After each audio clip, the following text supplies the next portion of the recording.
Halo, perkenalkan nama saya Linda Liando dengan NIM 21101144 dari Fakultas Ilmu Pendidikan dan Psikologi jurusan Psikologi.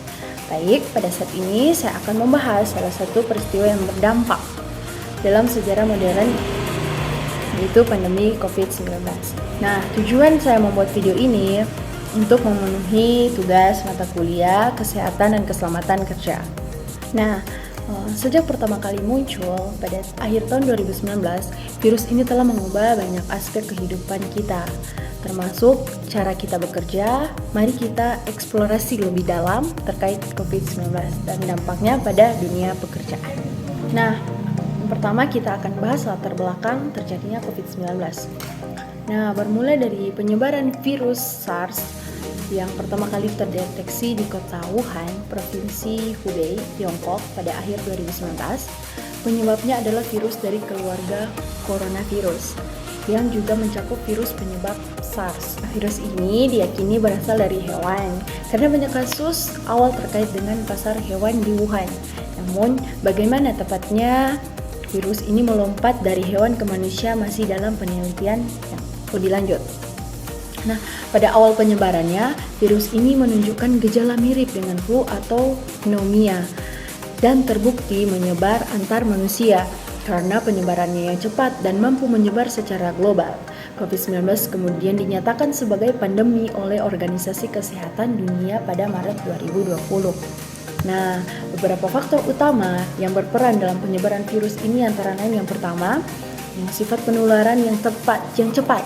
Nah, COVID-19 dapat menyebar melalui droplet, percikan air liur atau lendir saat seorang batuk, bersin, atau berbicara.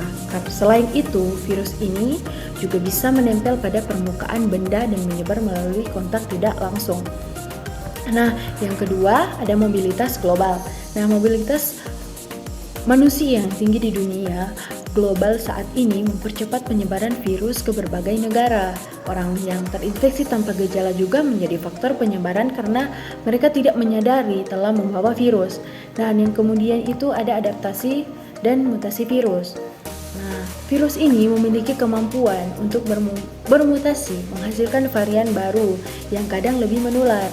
Varian-varian baru ini terus muncul dan memengaruhi tingkat penularan serta efektivitas vaksin dan penanganannya. Nah, yang keempat itu ada keterlambatan dalam deteksi awal. Ketika wabah awal muncul, masih ada keterbatasan informasi dan deteksi terkait COVID-19, sehingga penyebarannya menjadi lebih luas. Nah, sebelum adanya langkah pencegahan yang lebih tegas. Nah, seiring waktu, upaya global seperti yang pengembangan vaksin, penerapannya protokol kesehatan, serta riset berkelanjutan tentang virus ini membantu dan dalam mengendalikan penyebaran COVID-19 meskipun belum sepenuhnya hilang. Kemudian, apa pengaruh atau dampak pandemi COVID-19 di dalam dunia pekerjaan? Nah, mari kita bahas bersama. Nah, pandemi COVID-19 membawa dampak besar dalam dunia kerja di berbagai aspek, memicu perubahan yang signifikan terhadap pola kerja, hubungan kerja, dan struktur ekonomi. Nah, berikut beberapa pengaruh dan dampak utamanya.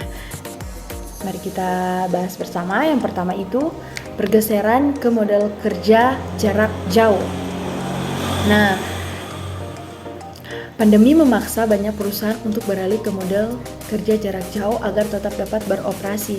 Hal ini mendorong peningkatan penggunaan teknologi digital seperti video, konferensi, manajemen proyek daring, dan perangkat kolaborasi digital lainnya. Nah, yang kedua, ada banyak perusahaan yang sebelumnya tidak mempertimbangkan kerja jarak jauh. Kini mengadopsinya sebagai opsi permanen atau setidaknya sebagai bagian dari model kerja hybrid yang menggabungkan kerja dari kantor dan rumah. Kemudian itu ada digitalisasi dan otomasi.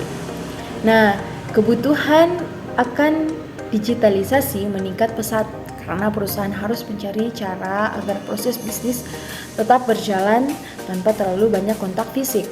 Hal ini menyebabkan lonjakan dalam adopsi teknologi otomatisasi, kecerdasan buatan, dan sistem digital yang menggantikan peran yang bisa dilakukan tanpa interaksi langsung. Dan yang kemudian itu, peran teknologi juga terlihat dalam layanan pelanggan, rantai pasok, hingga manajemen sumber daya manusia, yang kini banyak beralih ke sistem berbasis digital. Nah, yang kemudian itu ada penurunan dan pergeseran tenaga kerja. Sektor-sektor seperti peristiwa, perhotelan, transportasi mengalami penurunan drastis, menyebabkan banyak pekerja kehilangan pekerjaan. Sementara itu, sektor teknologi informasi logistik mengalami pertumbuhan pesat. Banyak pekerja terdorong untuk beralih ke sektor yang mengalami pertumbuhan atau mencari keterampilan baru yang sesuai dengan kebutuhan baru di dunia pekerjaan. Dan yang keempat itu ada kesehatan mental dan kesejahteraan karyawan. Nah, ini berpengaruh juga.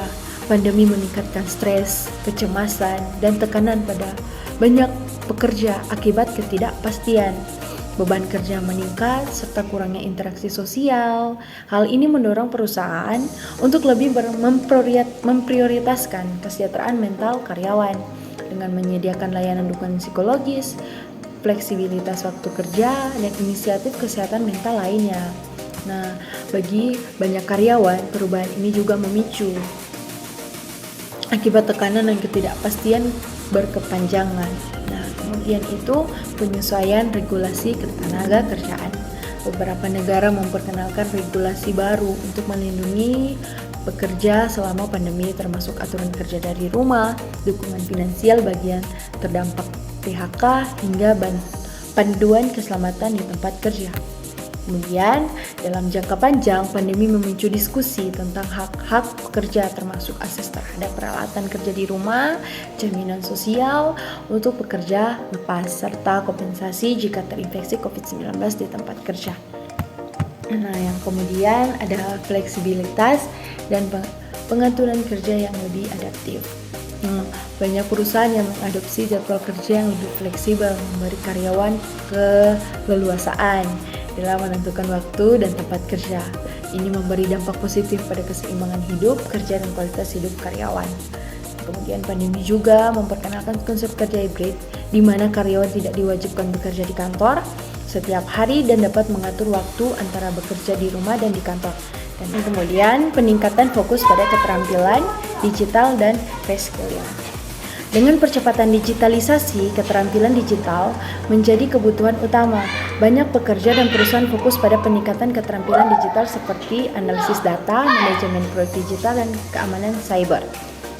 Nah, program pelatihan dan reskilling menjadi prioritas bagi banyak perusahaan dan pemerintah untuk membantu pekerja menyesuaikan diri dengan tuntutan baru dalam dunia kerja. Dan kemudian perubahan struktur organisasi dan model kepemimpinan. Nah, struktur organisasi menjadi lebih dinamis dan kurang hierarkis karena kebutuhan akan respon cepat dalam situasi darurat. Banyak organisasi memperkenalkan tim lintas fungsi dan mempercepat pengambilan keputusan. Gaya kepemimpinan pun beradaptasi menjadi lebih empatik, fleksibel, dan transparan untuk merespon tantangan kesehatan dan keamanan karyawan selama pandemi. Nah, secara keseluruhan, pandemi COVID-19 mendorong perubahan besar dalam dunia kerja yang mungkin akan tetap menjadi bagian dari normal baru ke depannya. Dunia kerja ini lebih digital, fleksibel, dan adaptif dengan fokus yang lebih besar pada kesejahteraan karyawan dan perkembangan teknologi. Jika saya berada di posisi sebagai CEO atau pimpinan perusahaan saat menghadapi pandemi COVID-19, saya akan menerapkan strategi yang terstruktur untuk memastikan keselamatan, kesehatan, dan produktivitas karyawan. Fokus utama saya adalah menciptakan lingkungan kerja yang aman, mendukung kesehatan mental dan fisik karyawan, serta menjaga keberlanjutan bisnis. Nah, berikut ada beberapa solusi utama yang akan saya terapkan. Itu yang pertama, menerapkan protokol kesehatan yang ketat di tempat kerja. Nah, menjaga kebersihan dan sanitasi, menyediakan fasilitas cuci tangan dan hand sanitizer di setiap area kerja, dan meningkatkan frekuensi pembersihan terutama di area umum. termasuk disinfeksi rutin di permukaan yang sering disentuh. Dan kemudian penggunaan alat pelindung diri (APD), mewajibkan menggunakan masker dan alat pelindung lain sesuai kebutuhan di lingkungan kerja, serta menyediakan APD bagi karyawan bertugas di lapangan atau berisiko tinggi terpapar. Kemudian pengaturan jarak fisik, menata ulang ruang kerja untuk menjaga jarak aman karyawan, membatasi kapasitas ruangan, serta menempatkan tanda-tanda pembatasan jarak di area kerja. Dan kemudian saya akan menerapkan kebijakan kerja jarak jauh dan model kerja hybrid, kerja dari rumah. Untuk mengurangi risiko penyebaran, saya akan memungkinkan karyawan bekerja dari rumah dengan dukungan teknologi yang memadai, terutama bagi peran kerjanya bisa dilakukan secara jarak jauh. Dan kemudian fleksibilitas kerja, menerapkan model kerja hybrid di mana karyawan dapat bergantian bekerja di kantor dan dari rumah untuk mengurangi kepadatan. Kemudian itu dukungan infrastruktur, menyediakan peralatan yang diperlukan untuk bekerja dari rumah seperti laptop, perangkat lunak, kolaborasi dan koneksi internet yang stabil. Kemudian saya akan memastikan kesejahteraan karyawan. Yang pertama itu pemeriksaan kesehatan berkala, menyediakan kesehatan secara berkala atau memfasilitasi tes COVID-19 bagi karyawan, terutama setelah libur panjang atau setelah perjalanan. Kemudian ada asuransi kesehatan dan fasilitas medis, memastikan bahwa setiap karyawan memiliki asuransi kesehatan yang mencakup pengobatan COVID-19 serta menyediakan akses mudah fasilitas kesehatan. Kemudian layanan konseling dan dukungan mental, memahami bahwa pandemi berdampak pada kesehatan mental, akan menyediakan akses ke layanan konseling atau program kesejahteraan mental bagi karyawan yang membutuhkan. Kemudian ada sistem pelaporan transparansi informasi. Yang pertama, pelaporan kasus, menerapkan sistem pelaporan cepat jika ada karyawan yang terkonfirmasi positif COVID-19 dan memberlakukan isolasi untuk mencegah penyebaran lebih lanjut. Kemudian komunikasi terbuka, menyediakan pembaruan rutin tentang kebijakan perusahaan terkait COVID-19 serta menyampaikan dengan transparan situasi di lingkungan kerja sehingga karyawan merasa aman dan terinformasi. Kemudian kampanye kesadaran, mengadakan pelatihan kampanye kesadaran terkait COVID-19 untuk meningkatkan pemahaman dan tanggung jawab setiap individu. Kemudian saya akan menerapkan kebijakan cuti sakit yang fleksibel dan empatik. Nah, pertama, cuti sakit tanpa pengurangan upah, memastikan karyawan merasa nyaman mengambil cuti sakit jika mereka merasa tidak enak badan atau berpotensi terpapar tanpa takut dan kehilangan upah atau posisi. Kemudian, cuti untuk kebutuhan darurat, yaitu memperluas kebijakan cuti untuk kebutuhan darurat bagi karyawan yang harus merawat anggota keluarga yang sakit atau terdampak COVID-19.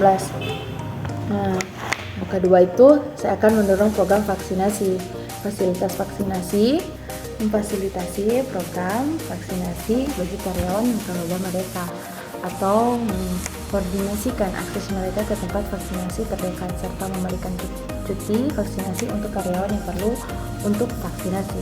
Kemudian kampanye edukasi vaksinasi, menyediakan informasi yang tepat dan ilmiah terkait vaksinasi COVID-19 untuk meningkatkan partisipasi karyawan dalam program ini, menghilangkan miskonsepsi yang mungkin ada. Kemudian itu saya akan membuat rencana kontingensi dan manajemen krisis. Nah, rencana keberlanjutan bisnis yang pertama itu, yaitu menyusun rencana kontingensi untuk memastikan bisnis tetap berjalan dalam kondisi krisis, termasuk dengan menyiapkan tim manajemen krisis. Kemudian itu ada evaluasi dan adaptasi rutin. Nah, secara berkala mengevaluasi kebijakan dan menyesuaikan dengan perkembangan situasi COVID-19 dan panduan dari pemerintah atau lembaga kesehatan. Nah, dengan solusi-solusi ini saya akan menciptakan lingkungan kerja yang tidak hanya aman secara fisik, tapi juga mendukung kesehatan mental dan kesehatan karyawan.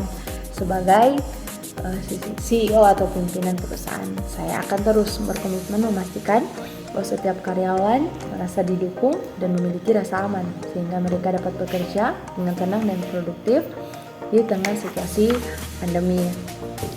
Nah, untuk kesimpulannya, langkah utama untuk menghadapi pandemi COVID-19 adalah memastikan keselamatan dan kesejahteraan karyawan melalui protokol kesehatan, fleksibilitas kerja, dukungan kesehatan fisik dan mental, serta akses vaksinasi, transparansi, cuti yang fleksibel, dan peningkatan keterampilan juga penting untuk menjaga produktivitas dan keberkelanjutan bisnis di tengah krisis.